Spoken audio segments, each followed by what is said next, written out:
Greetings, Poke fans! Michael here, and last week we got our first trailer for Pokémon Scarlet and Violet since the games were announced, chock full of quite a bit of new information.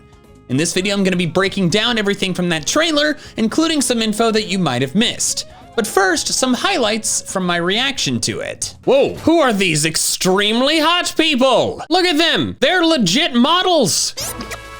Oh, fabulous. Whoa, what is that? What is that? It's a little thing! It's a little seed thing! It's cute! A little pig! Lechonk! Lechonk! Oh, box art legendaries? Whoa! Whoa! What?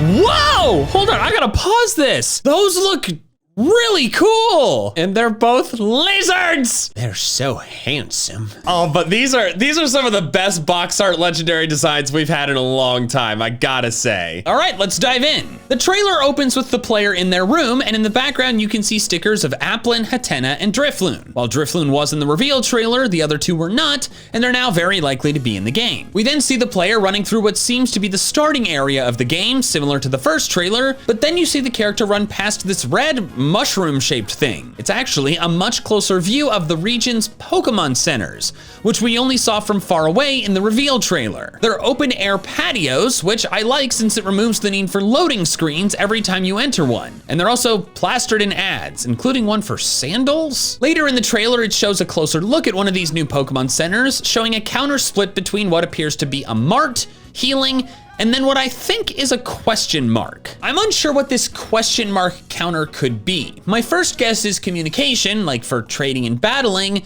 but later in the trailer, we see players trading standing near, but not within the bounds of a Pokémon Center. So it might be communication, but it might be something else. The trailer then shows the two different emblems we saw in the reveal trailer in front of that Spanish castle. And due to those emblems matching the ones on the player characters' outfits, it seems that building could be the school you attend before you start your adventure. Haha, it's a grunty boy. What the? Grunty boy? What are you doing in my computer? And what are you wearing? I'm not in your computer, silly. I'm talking to you through Rec Room, the sponsor of today's video. This free-to-play game is available on PlayStation, Xbox, iOS, Android, all major VR platforms, and obviously PC. And it lets you chat, socialize, and play games with both old and new friends. As for my style, I picked it out in-game. There's thousands of unique clothing options, unlike the Team Rocket HQ where there's literally one. Oh, okay, and I can hear you due to Rec Room's open world voice chat. That's really cool. But is there any reason you're talking to me through here instead of popping into my office like usual? Well, partly because I wanted to get you in here so we can make some friends and play through some of the literal millions of unique rooms and games, but mainly because I developed a scheme to use this to enter into people's computers and steal their passwords. Not yours, of course, I already know all of yours. Grunty boy, not only should you not do that, but you can't. You're not literally in people's computers or any of the other systems, since it's all crossplay between the various platforms. Oh, I suppose I should have gained a better understanding of technology before volunteering for the Team Rocket's cybercrime division. Oh, hello, who are you? It's me. All I had to do was download Rec Room from the link in the description below or scan the QR code on screen to start having fun. Although I'll have to meet up with you in here later, I do need to finish the video. Okay, sounds good. I'll go tell Archer 5000 that the heist is unfortunately off.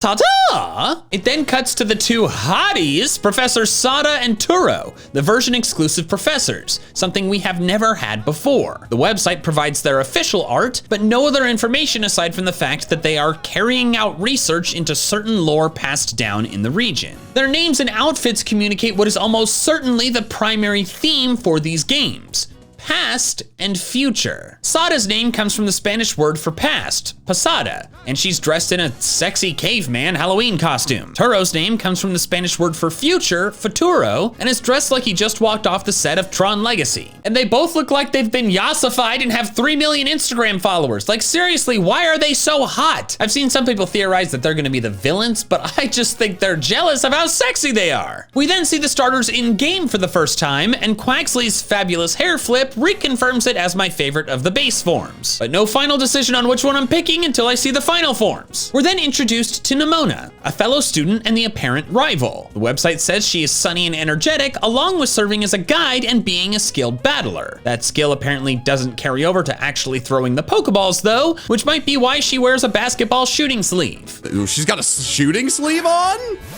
Hi, Steph Curry. Nimona then sends out the first new Pokemon of the trailer, and within the trailer itself, we only see it use some kind of electric move. The website has far more info though. It's called Pawmi. It's the mouse Pokemon, is pure electric type, 1 foot tall, weighs 5.5 pounds, and has either static or natural cure. It also discusses how it has electrical organs in both its cheeks and its paws, utilizing them by rubbing its cheeks, then touching the opponent with its paws, something it does when it feels uneasy. It can also store electricity in its thick, insulating fur. Pawmi is clearly the Pikachu clone for this generation because it's an electric, rodent-like Pokemon with circle cheeks. It's actually the mouse Pokemon, which is exactly the same as Pikachu.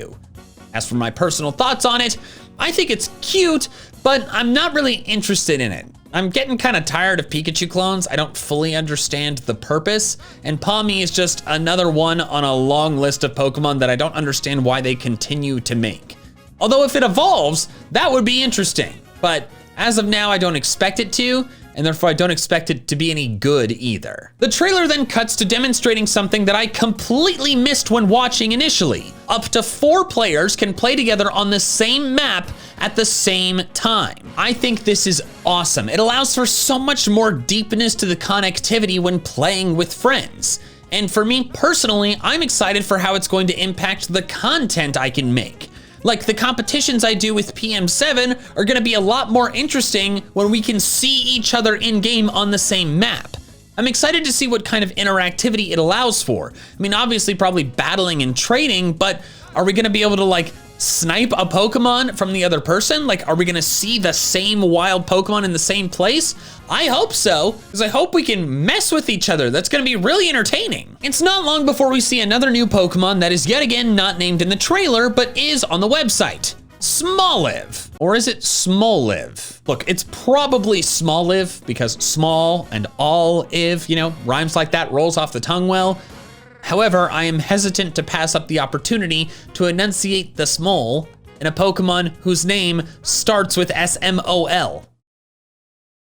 Because he's small. Smoliv is the olive Pokemon, grass normal type, 1 foot tall, weighs 14.3 pounds, has the ability Early Bird, and apparently is also used by Nimona, like Pawmi is. It generates oil that is so bitter and harsh that it cannot be consumed, and in fact is used by Smoliv as a weapon when attacked in order to slow down its attacker and allow it to escape. It can also go a week without eating or drinking due to using photosynthesis to store nutrients in its head fruit, and thus likes a lot of sunlight. So pretty standard for a grass type. I love Smoliv and think it's so cute. Its wiggly mouth makes it look like it's constantly about to cry, which sounds mean, but I think it's adorable. And also I like olive oil. I use it in a lot of my cooking. So I'm hoping if Smoliv evolves, which I'm assuming it will, then it gets a different typing. The normal changes to something more fantastical and useful, which is totally possible. I mean, it's just a little olive right now. I mean, with Pokemon, that means it could turn into anything. Not long after Smoliv, we meet Lechonk. A few months ago, I said that Overquill was probably my favorite Pokemon name, but relatively quickly, it has been topped by Lechonk, which is just, it just puts a smile on your face to say. Lechonk is the hog Pokemon, pure normal type, 1 foot 8 inches tall, weighs 22.5 pounds, has either Aroma Veil or Gluttony, and is also used by Nimona. It appears to be the early route normal type. And I gotta say, kudos to Game Freak for taking early route normal types from Pokemon people either disliked or didn't care about to 2 consecutive generations of people loving them. Lechonk has an excellent sense of smell that it uses to seek out its preferred food, rich berries and fragrant grasses. This makes it smell a certain way that bug Pokemon dislike and explains its ability Aroma Veil. It's timid and will charge in a panic, but be wary of those charges. Despite its name and appearance, Lechonk is actually mostly muscle. Since it's so buff, maybe it'll evolve from Lechonk into Lekronk. There was one thing during this sequence I noticed that was disappointing though. the tackle animation. I know Pokemon has been harangued in the past for bad animations in 3D games, but Legends Arceus, Arceus, put all those criticisms to bed. The Pokemon attacking in that game make contact, but here, Lechonk stays far away and just moves forward a tiny bit. This is a bit frustrating, since Tackle's animation in the literal previous game has the Pokemon moving up to hit the opponent. I hope that this is an outlier or something that has changed going forward. Legends Arceus excelled at immersion with the animations and battles and how they looked and how the attacks actually hit the opponent, and I just don't want to see Scarlet and Violet going backwards. Next, we see a trainer battle initiated with what is probably a youngster. It's not much, just showing him sending out a Choodle, but I have seen some people suggesting that his shirt implies a regional Tauros form. While I would love for Tauros to get some love, I don't think this shirt says anything about that. It's just a regular Tauros. Tauros already has 3 dots on its forehead. Now, that's not to say it's impossible that Tauros gets something. We haven't seen a regular Tauros in the trailers, and it could get an evolution, or maybe the alternate form, you know, has the same head, but everything else is different. However, I wouldn't get too excited because it's just a shirt. Next, we see 2 players interacting near another Pokemon Center and trading a Bagon and Larvitar, which are probably version exclusives. There's then several shots in a row of players running around, showing more environments and more previous gen Pokemon that will be available. The beach shot includes what looks to be a crate, so maybe a shipwreck is nearby. Then we get a quick montage of some Pokemon using attacks, simply showing more Pokemon that will be in the game. Then we get some landmark shots, which I think are the gyms or gym equivalents. The first one looks like grass due to all the flowers, and we also get a look at what I assume is the new region's gym challenge logo, changed from the previous one. It then pans to flags, which are very clearly related to fire, and then an arena that seems to be for a ground gym or trial or whatever. That is, until it shows all 3 in one frame, and the ground one has a tall tower. I feel like ground types wouldn't want to be that far from the ground, but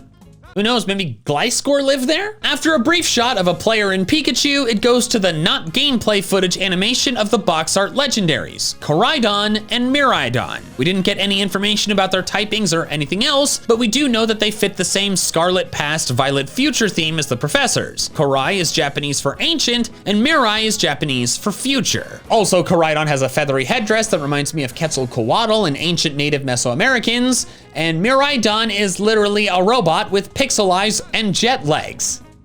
That's definitely very past and future. Also, the don in their names likely comes from the Greek suffix odon, meaning tooth, that a lot of prehistoric creatures have in their names, like Iguanodon or Pteranodon or Smilodon. Additionally, some have pointed out the resemblance to vehicles, motorcycles specifically. Koraidon's chest and tail resemble the texture of tires, and its 2 long head feather rope things could be shaped like chopper handles. Meanwhile, Miraidon is already basically a hover cycle. Some have theorized that they'll both have rideable forms, which I guess would work because both of them include the name Rhydon, although we can't ride on an original Rhydon. I mean, you can use Surf, but it doesn't look like it. Anyways, I'm excited to see what the lore is behind these guys, because as I mentioned in my reaction, I love these 2. These are my favorite box art legendaries in a long, long time.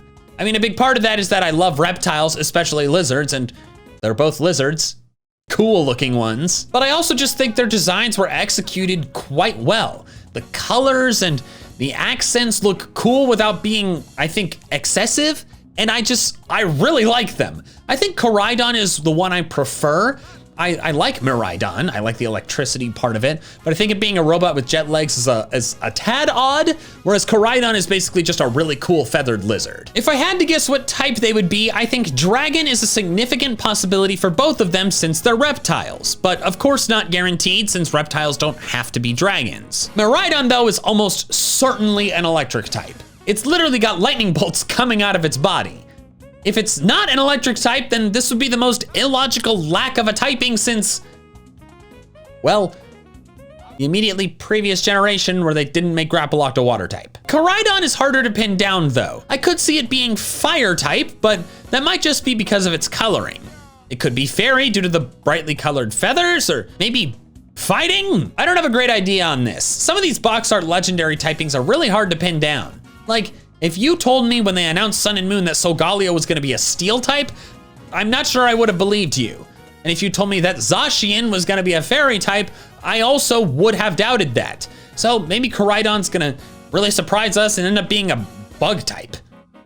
I hope not though. The final thing in the trailer was the box arts, which look great, and the release date of November 18th of this year, the Friday before Thanksgiving. This was pretty expected. Every mainline game since Omega Ruby Alpha Sapphire has come out the Friday before Thanksgiving with the exception of Legends Arceus. And I gotta say, I'm getting real freaking sick of it.